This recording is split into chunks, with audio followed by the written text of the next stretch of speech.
yra bandoma inicijuoti uždraudimą cigarečių su filtrais, tuo pačiu tikintis, kad susirinksim, būtent iš to segmentų susirinksim pačius mokesčius.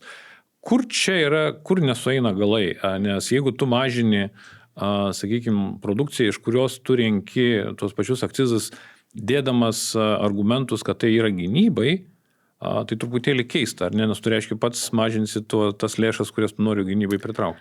Faktas, kad tai muštų per kitą tikslą surinkti daugiau pajamų iš akcizų, nes galbūt iš tikrųjų kažkas nustotų rūkyti. Plius turbūt didintų ir tą pačią kontrabandą, nes jeigu kažkas mėtinių cigarečių atsisakė, tai su filtrais gali būti turbūt gerokai įdomiau ir vėl mes čia tada. Tai vėl kontrabandinės taps net patrauklesnės negu... Taip, tai jos ir dabar yra patrauklesnės, nes jos ne tik kaina ir pigesnės, ir skonio kokio nori, dar žiūrėk, ir filtrą turės, ko tu čia nebeturė, ne?